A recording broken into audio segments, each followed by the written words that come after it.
¿Quién gana? ¿Quién pierde, querido doctor, en esta situación con la nueva ministra presidenta? Mira, yo creo que Manuel, más, es de mayor espesor lo que está en juego. Hay que tomar en cuenta, hay un dicho muy famoso, una cosa es ganar el gobierno y otra cosa es ganar el poder. Bueno, en el sistema de República Mexicana tenemos tres poderes: el poder ejecutivo, el poder legislativo y el poder judicial. La 4T gana en 2018, arrasa en las elecciones presidenciales, con lo que tienes el poder ejecutivo. No tienes el control de los medios, que es otro poder, a veces le llaman el cuarto poder. Tampoco tienes el control económico, están los grandes empresarios. Podría agregar las iglesias como otro poder.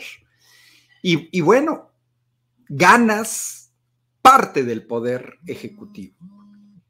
Además de eso, la 4T gana en 2018, pues el poder legislativo, la mayoría en la Cámara de Diputados, la mayoría en la Cámara de Senadores, se refrendó la mayoría en la Cámara de Diputados en 2021. Pero ¿qué del poder judicial? Es un poder terriblemente más conservador, pues porque no es un poder, a diferencia del ejecutivo y legislativo, que pasa por la voluntad popular. Los jueces, los magistrados de todos los tribunales, de todos los diferentes tribunales, se eligió también ayer al presidente del Tribunal de Justicia Administrativa, Suprema Corte de Justicia de la Nación. Magistrados de todo tipo no son electos por la gente. Es un poder que yo me atrevería a decir el menos democrático de todos.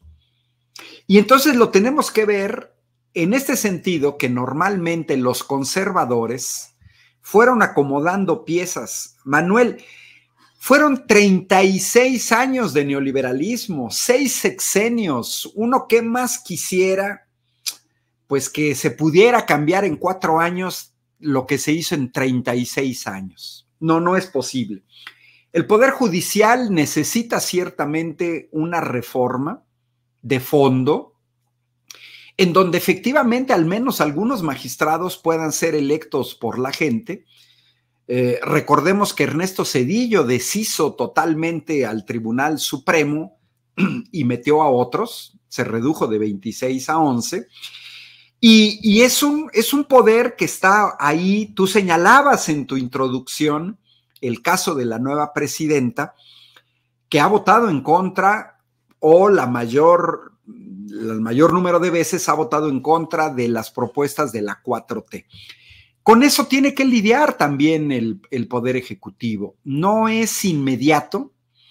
Es un Poder Judicial que a muchos no nos gusta, que han entrado en la Suprema Corte de la Justicia de la Nación, pues magistrados como Arturo Saldívar, como la misma Yasmín Esquivel, a la que le hicieron pues una guerra sucia, porque nadie, absolutamente nadie, se chupa el dedo como para que justo en el proceso de renovación de la presidencia de la Suprema Corte de Justicia de la Nación salga un tema relacionado con tesis de hace décadas. Eso nadie se chupa el dedo.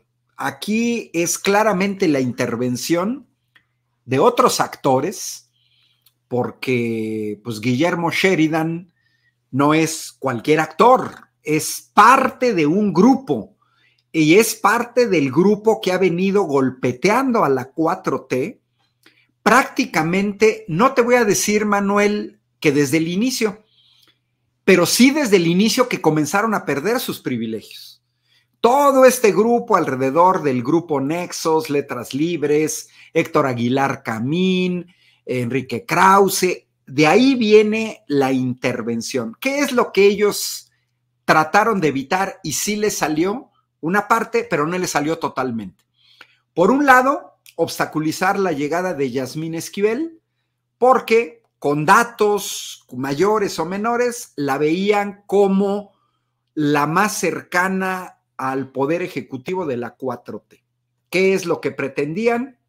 Pues que el presidente no tuviera de alguna manera una ascendencia.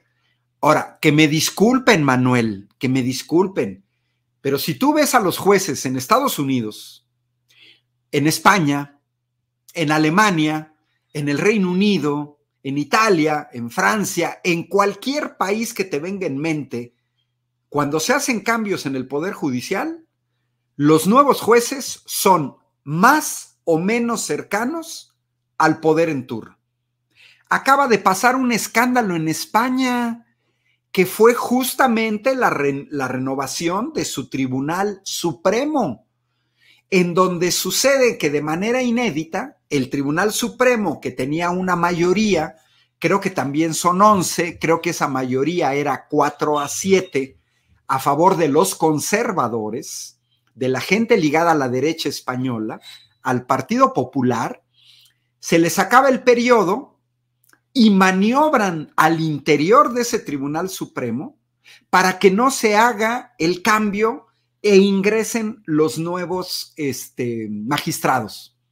Y hay una estira-afloja que dura 2 años, Manuel. No estamos hablando de una estira-afloja de días o de semanas, ni siquiera de meses. 2 años para hacer la renovación.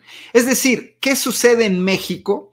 Lo que hemos visto en otros países, las fuerzas derrotadas en las urnas tratan de conservar el poder en la parte jurídica, en la parte judicial, para obstaculizar a los nuevos gobiernos, para seguir favoreciendo a las fuerzas que los pusieron en ese lugar. Eso lo acabamos de ver en España y es un caso muy semejante, porque después de 2 años, ¿qué sucede en el Tribunal Supremo Español?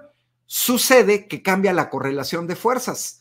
La derecha había vetado a un personaje que sería el análogo que en este caso se hubiera vetado a Yasmín Esquivel, y lo que sucede es que las fuerzas progresistas al interior del tribunal en España pues contestan con otro candidato que no se le esperaban y finalmente se hace el cambio.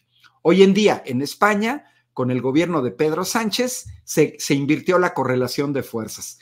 7 jueces totalmente identificados con el progresismo y 4 jueces identificados totalmente con el conservadurismo. Cierro, Manuel. Bueno, ya es justo que en México se hable en esos términos, como lo hace el presidente, que si tenemos 11 ministros en la Suprema Corte de Justicia de la Nación, nos quede claro a mexicanas y a mexicanos cuántos son conservadores, cuántos son progresistas, cuántos están... no te voy a decir que a favor de la 4T o en contra de la 4T. Las cuestiones jurídicas son más delicadas que eso. No, pero sí, yo sí dividiría en progresistas y conservadores en los términos que lo ha manejado Andrés Manuel López Obrador. Conservadores, los que están a favor del status quo, los que estuvieron siempre a favor del status quo con el neoliberalismo, los que añoran la manera de comportarse del neoliberalismo, y los jueces que entienden que estamos en otros tiempos, que hay un nuevo México. Y yo en ese tiempo sí dividiría. Cierro, quedó Norma Piña. No era la candidata quizás de las fuerzas progresistas, está muy bien, pero tampoco quedó el candidato de las fuerzas conservadoras, que era Ortiz Mena. Perdió por un solo voto. También te muestra la diferencia. Yo creo que las últimas votaciones que hemos visto en la Suprema Corte son más sanas, en el sentido de que no hay la unanimidad que existía en el neoliberalismo, donde curiosamente todos estaban a favor o todos estaban en contra, y que hoy vemos votaciones divididas que muestran más que cualquier cosa puntos de vista divergentes de lo que debe ser el Poder Judicial ante el gobierno de la 4T. Totalmente de acuerdo, doctor. E incluso en los Estados Unidos, bueno, aquí en México pasa que los ministros prácticamente son desconocidos. La ciudadanía, la sociedad casi no conoce quiénes son los ministros, quién propuso a los ministros, cómo llegan los ministros. Caso contrario, por ejemplo, en Estados Unidos, que cuando, por ejemplo, hay situaciones controversiales, tal vez el último caso, el Roe versus Wade, ¿no? En esta situación del aborto, ¿no? En Estados Unidos, bueno, ahí la gente salió masivamente a protestar, ¿no? Sobre todo el sector femenino, y sabían que el juez que estaba promoviendo eso, que los ministros, que los jueces que estaban promoviendo eso, pues eran gente que había puesto en su momento Trump, o sea, los identificaban con el trumpismo. Aquí es prácticamente inexistente el conocimiento de la ideología de cada uno de los ministros, pero bueno, eso ya queda como en un tema aparte, doctor. Doctor, Cristina Fernández de Kirchner, Pedro Castillo y Lula da Silva posiblemente sean los tres más recientes ejemplos de cómo funciona el lawfare. El lawfare es un fenómeno que no me queda la menor duda real. Varios todavía plantean de que se trata de algo teórico. No, ya hay mucha práctica en cómo incluso como si se tratase de un patrón, nada más tiene objetivos teledirigidos como líderes políticos o presidentes de una corriente de izquierda. Ambos presidentes, bueno, estos tres presidentes sufrieron a partir del Poder Judicial. Lula, encarcelado. Pedro Castillo, el día de hoy, va por el 9º abogado para que pueda resultar libre. Y Cristina Fernández de Kirchner, en cuanto se le acabe el fuero, va a ser encarcelada ya, debido a fabricación de delitos, ¿no? En torno a corrupción. Mi pregunta es, doctor, ¿ve usted con las reconfiguraciones que da la Suprema Corte escenarios para que se repita un escenario de lawfare aquí en México con el presidente López Obrador, que no es ajeno a ellos, que ya lo sufrió en el desafuero, pero ahora como presidente o incluso cuando él se retire? Bueno, mira, primero déjame comentar el comentario, valga la redundancia, de Miguel Ángel Jiménez García, que cuando lo leí me viene en mente aquel dicho de si come pato, grazna come pato, se mueve como pato, es pato, porque justamente Miguel Ángel Jiménez en su mensaje logra concentrar varios elementos que tienen que ver con la, pues yo le llamo guerra sucia en contra de la ministra Yasmín Esquivel, porque Miguel Ángel nos recuerda, quien dio a conocer la noticia es Latinus. Ah, qué curioso. Loret de Mola y Roberto Madrazo. Quien supuestamente consigue la entrevista con el otro tesista fue Eje Central, Raimundo Riva Palacio. Quien difundió la noticia, todos los medios de comunicación tradicionales chayoteros. Y esta vez lo consiguieron. Ahí está, Manuel. Se mueve como pato, grazna como pato, se baña como pato, es pato. Ahí se ve claramente de dónde vino esa situación en contra de Yasmín Esquivel. Bueno, yo soy víctima, Manuel, de acoso judicial, lawfare, al interior de Morena.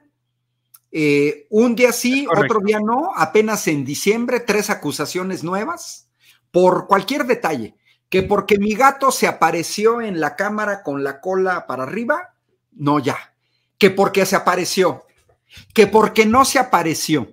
Entonces, que yo he entendido el lawfare como víctima, yo le llamo el acoso judicial en español, porque lo he vivido. Porque te das cuenta cuando te acusan por aquí, te acusan por allá, te acusan ante la Comisión Nacional de Honestidad y Justicia, te acusan en un tribunal, van a la Sala Monterrey, etcétera.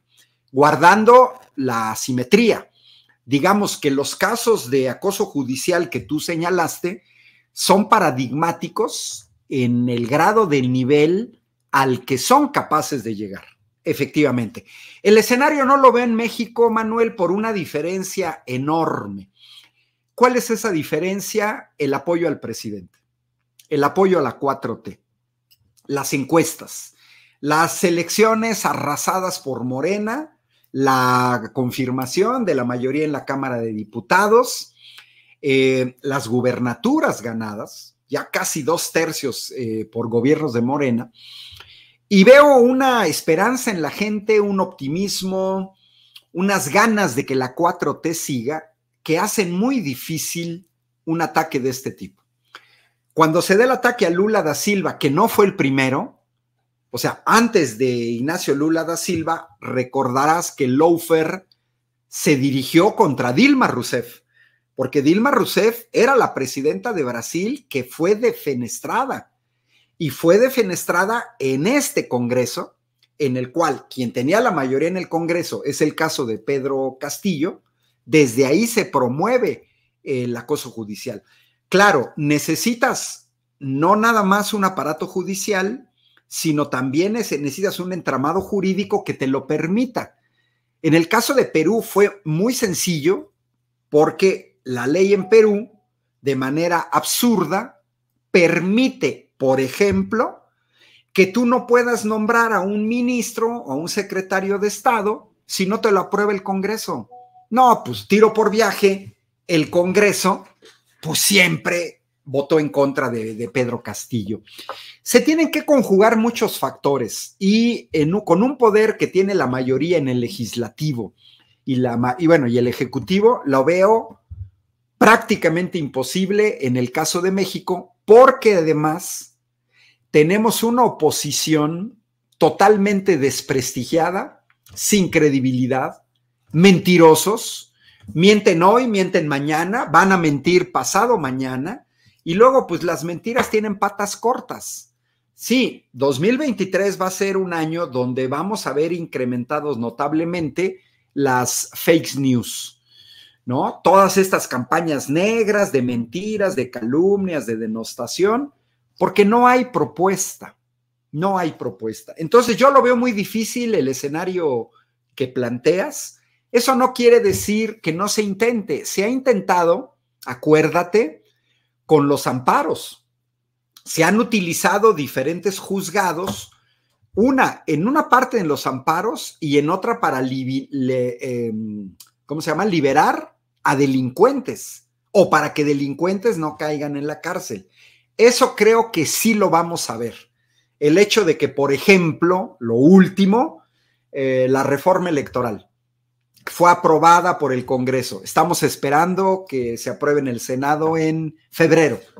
Bueno, pues que ya van a meter controversia constitucional. ¿Qué tratan de hacer? Obstaculizar una política de la 4T, pero además, Manuel, que va en sentido totalmente opuesto de lo que la gente desea.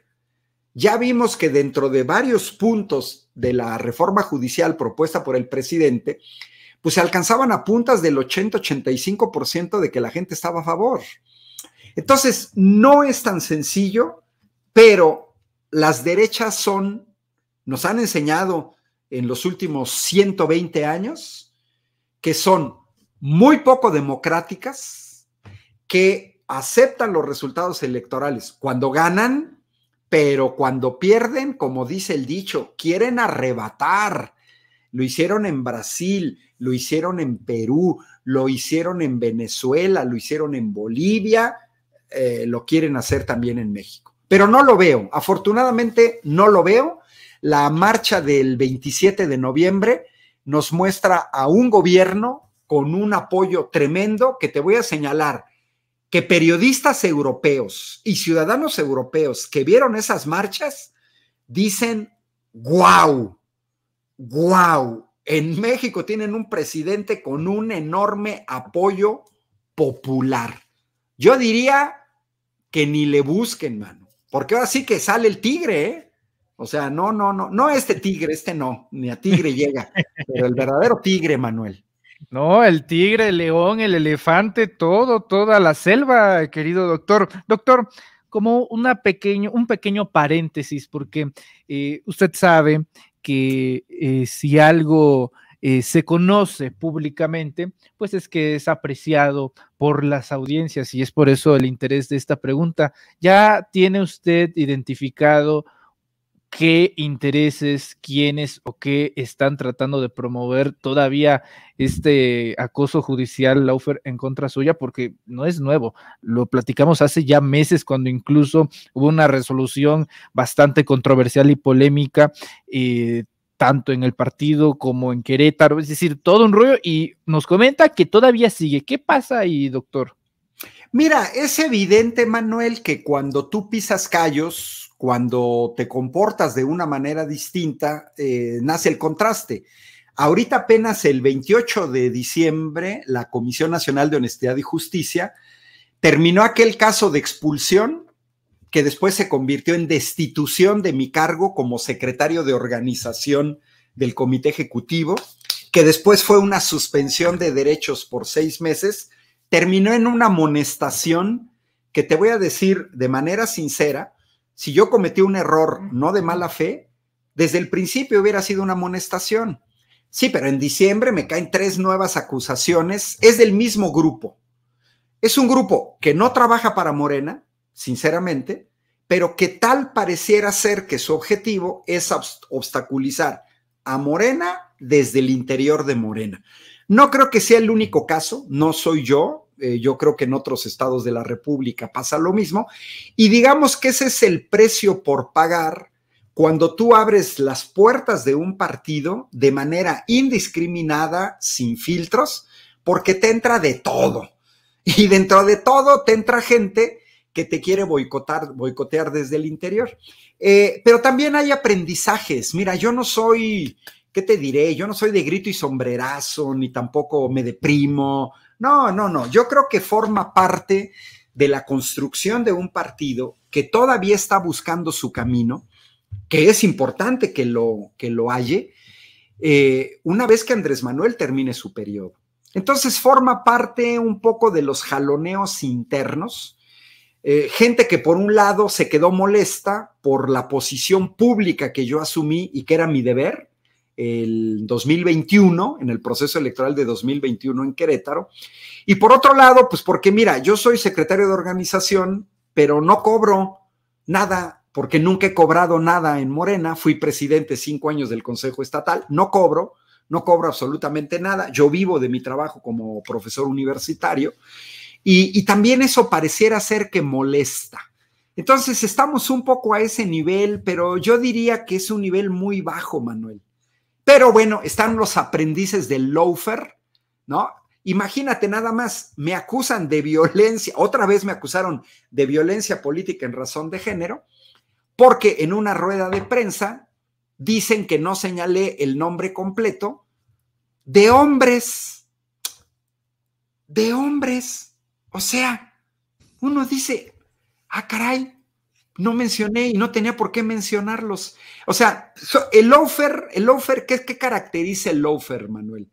El buscar cualquier detalle, lo que decías de Cristina Fernández de Kirchner, es buscar cualquier detalle, haya pruebas o no haya pruebas, para que sea sancionado. Con Cristina Fernández de Kirchner se fueron largo, porque se supone que la castigaron, que ya no puede tener ningún cargo público. Es cierto que ya tiene una cierta edad. Es probable que ni siquiera ella misma haya hipotizado. Pero también, Manuel, una cosa curiosa, más allá de que hablemos de jóvenes, tú que eres un joven, fíjate lo que ha ido pasando en el mundo. Boris Johnson, Joe Biden, Donald Trump, Andrés Manuel López Obrador, Ignacio Lula da Silva, la misma Cristina Fernández de Kirchner. Bueno, hay una serie de países, y en Italia mucho tiempo gobernó Silvio Berlusconi, el mismo Mariano Rajoy en España, pues no se cuece al primer hervor. O sea, hay una serie de, Angela Merkel también, hay una serie de países donde todavía observamos que llegan a la presidencia personajes que tienen arriba de 70 años de edad. Por otro lado, observamos a gente como Bolivia, con Evo Morales, hoy Luis Arce, Gustavo Petro en Colombia, Xiomara Castro en Honduras, el mismo Bukele en El Salvador, Giorgia Meloni de derecha en Italia, Pedro Sánchez en España, Liz Truss en el Reino Unido, como que van otra generación en otros países que van más o menos gobernando. Entonces, no hay que espantarse de estas cosas, suceden, pero sí es fastidioso el lawfare, pues porque tienes que destinar tiempo, pagar abogados, revisar de qué te están acusando, luego observas que las acusaciones pues son patito, que te acusan sin pruebas, es más bien el golpeteo, porque el lawfare también busca desmoralizar a una persona, que tire la toalla, por ejemplo, que renuncie a su cargo, que es lo que pedían de Dilma Rousseff, y luego si tienen la posibilidad, pues tratar de defenestrarla. Hoy en día todavía no termina el problema judicial en los Estados Unidos, que yo no lo llamaría lawfare, sino es toda la investigación relacionada con la toma del Capitolio para impedir la llegada de Joe Biden. Yo creo que los poderes judiciales en todo el mundo tienen precisamente la enorme responsabilidad de no caer o de no ser instrumento de lawfare de grupos que tienen intereses que van en otro sentido y que aparentemente utilizan la justicia. Lo hemos visto en México con muchas ONGs y sobre todo los amparos de las empresas eléctricas o los amparos usando como pretexto la cuestión del ambientalismo en el caso del Tren Maya. Entonces, más o menos nos movemos en ese tiempo. No va a ser ni la primera ni la última vez. Mira, si hay un acoso judicial duro, pesado, contra el periodismo, es contra Julian Assange. O sea, lo que le ha hecho el gobierno de los Estados Unidos, las presiones Inglaterra, detenido en Suecia, etcétera, la extradición, el hecho de sacarlo del consulado en Ecuador, con la complicidad de Lenin Moreno, yo creo que si hay un acoso judicial mayúsculo, el que más tiempo ha llevado no ha sido contra un político, sino ha sido contra un periodista, verdadero periodista, Julian Assange, pero los que tienen mayores consecuencias, Manuel y público que nos está siguiendo, son los que defenestran a un presidente o una presidenta legítimamente electa, que fue el caso de Dilma Rousseff. O sea, Cristina Fernández de Kirchner la han acosado ahora como vicepresidenta para evitar que sea la candidata a la presidencia. El desafuero Andrés Manuel, ¿qué fue? Inventarse el pretexto de una calle, de un hospital privado, ¿para qué? Para que no fuera candidato. Hoy en día lo que se le hace a Cristina Fernández es para que no sea candidata en el próximo periodo. Y la otra es, ya fuiste candidato y ya ganaste, bueno, entonces ahora viene el caso de Dilma Rousseff y el caso de Pedro Castillo, que ahora te hacemos lawfare para tratar de revertir la voluntad popular, lo que es extremadamente grave.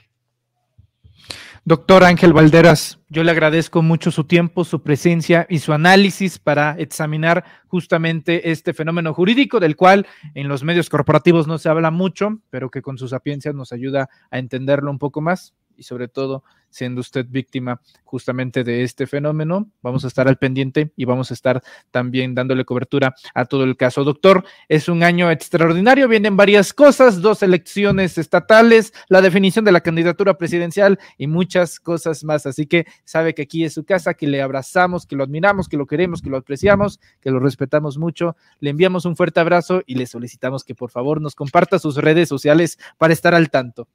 Claro que sí, Ángel Valderas, me pueden seguir en Twitter, en Facebook y en YouTube. Y muchas gracias a los comentarios, siempre los leo. Tenemos aquí la posibilidad al público que nos sigue, estamos usando StreamYard y sí podemos ver los comentarios de la gente. Entonces, pues muchas gracias a todos, muchas gracias a ti, Manuel, por la invitación y pues vamos a estar a tanto. Hoy los esperamos en Sin Censura. De todos los martes de 8 a 9 colaboro con Vicente Serrano en una mesa de diálogo. Normalmente cambiamos en el binomio. A veces me ha tocado con la doctora Chelius, la vez pasada coordinó nuestra buena Lina Duarte, de repente me toca con Eric Gutiérrez de Sin Línea, y pues los invitamos hoy de 8 a 9, vamos a estar tocando no el tema que tú tocaste, pero sí otros temas muy actuales, hoy en la noche de 8 a 9. Maravilloso, doctora, y vamos a estar al pendiente. Le enviamos un fuerte abrazo, larga vida Querétaro, un abrazo. Hasta luego. El doctor Ángel Valderas hablando con nosotros sin máscaras. Continuamos.